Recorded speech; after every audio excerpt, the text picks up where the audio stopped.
We're getting rid of fire ants today. Now,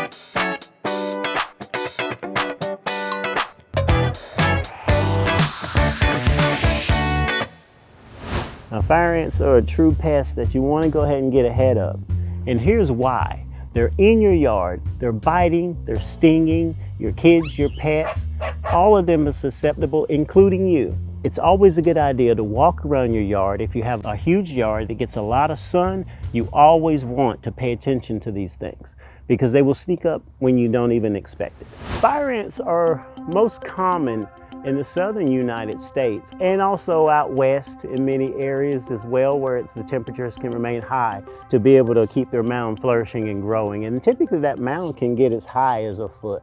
They'll patch its satellite colonies away from their main colony, especially if the mound is disturbed in any given way. Say for instance, you get your foot in this mound, they're up your foot in seconds. I mean, they are on you like wildfire, and that's why they call them fire ants. So we're going to show you how aggressively these things come out. We're going to give a little poke to it and watch this. Ooh, one just bit me on my finger. So see, that's how quick they are up the stick. So I got bit up. There's a couple, oh, there's one.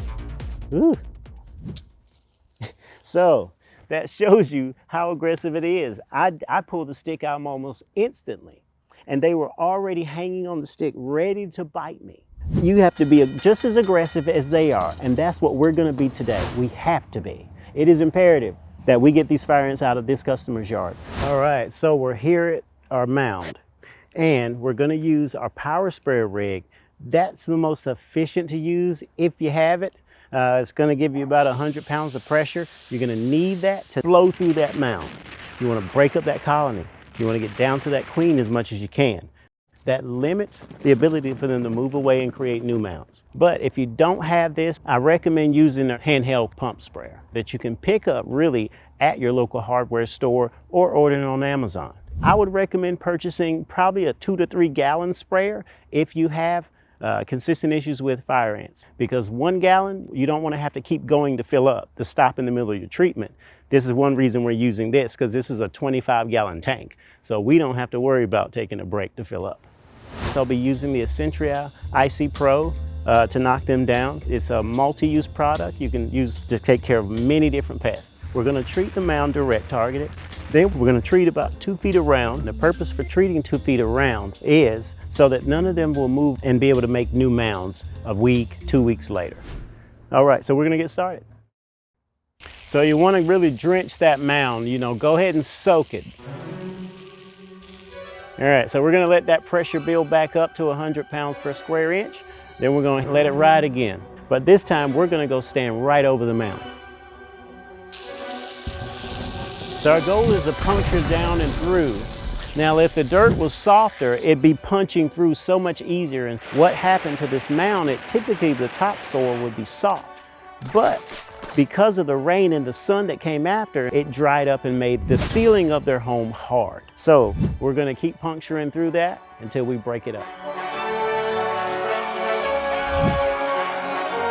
You see how that foam of that Essentria foams up? So that foam gives good residual in those tunnels that they built and moved through. All right, so based on what we can tell, not a lot of movement. So we can go ahead and treat the circumference around. And we just adjust our power sprayer nozzle to get a good area around that we can cover 2 feet on all sides. And that'll pretty much cover that treatment protocol for those fire ant mounds.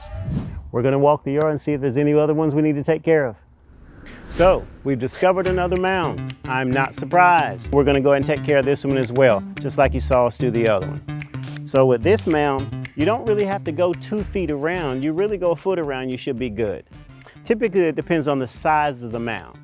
So we'll just kind of stay right within this area. And remember what I said, that helps keep any stragglers away. Now, after you've done these treatments, as you saw me do them, make sure you make it a point to prevent them by walking the yard. Walking your yard won't cost you anything, but getting bit and being allergic and going to the hospital will cost you a lot.